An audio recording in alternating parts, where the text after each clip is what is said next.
পানির ওখানটায় ছবি তোলা শেষে আমরা আমাদের সেই দেবতাখুমের যে মূল সৌন্দর্য সেখানে যাওয়ার জন্য হাঁটা শুরু করেছি। ইতিমধ্যে তো সবাই ক্লান্ত হাঁটতে হাঁটতে। আর সবচেয়ে বড় কথা হচ্ছে এখানে যারাই আসবেন কেডস পরে আসতে পারেন, বাট কেউ শু কিংবা ভারী জামা কাপড়, মেয়েরা অনেক সাজুগুজু এগুলা করা যাবে না। যত রিল্যাক্সে আসা যায়, কারণ এখানে হাঁটতে হাঁটতে আপনার শরীরে কোনো কিছুই থাকবে না, কারণ সব ঘামে শেষ। কিছু কিছু মেয়েকে দেখে যদি আবার কেউ চিৎকার দিয়ে উঠে, কারণে মেকআপ যত কম করা যায় এবং যত ইজিলি আসা যায়। এই জায়গাটা পার হওয়া কিন্তু অনেক আমার কাছে একটু কষ্ট লেগেছে, কারণ বাচ্চারা আছে আর পাথর তো যে পিছলা আছে, যদি পিচ্ছিল খেয়ে পড়ি, পাথর পড়লেই হাত পা মাথা কিছু একটা ভাঙবে। কারণ আমি শুনেছি এর আগের দিন নাকি এখানে একজনের থুতনিতে ব্যথা পেয়ে পুরাটা ফেটে গেছে, একবারে হা হয়ে নাকি গিয়েছে, সাথে সাথে তাকে হাসপাতালে নিতে হয়েছে। আবার এখানে কাছে কোনো হাসপাতালও নেই।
এখান থেকে 30 সেকেন্ডে নৌকা আরেকটা জায়গায় পার হতে হয়, কারণ এই নৌকা ছাড়া এদিকে আর কোনো রাস্তা নাই, রাস্তা শেষ। এরপরে পাহাড়টা হচ্ছে একবারে খাড়া, কারণ সাইড দিয়ে এরকম রাস্তাও যদি একটু থাকতো তাহলে সবাই যেতে পারতো।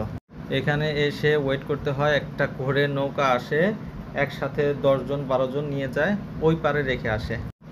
বললাম না 30 সেকেন্ডের মাত্র রাস্তা, অথচ এর জন্য এখানে ওয়েট করতে হয় কিছুক্ষণ। নৌকা চলে এসেছে, আমরাও এখানে উঠবো। আর সবচেয়ে বড় কথা হচ্ছে এখানে ঈদের সময় নাকি 2500 লোক দাঁড়াই ছিল, শুধু 2500 লোক দাঁড়ায় থাকলে এখানে কতক্ষণে একটা নৌকা পাওয়া গেছে আমি তো সেই চিন্তা করতেছি। হাতে গোনা এখানে 4টা না 5টা নৌকা আমি দেখলাম, এর বেশি দেখি নাই।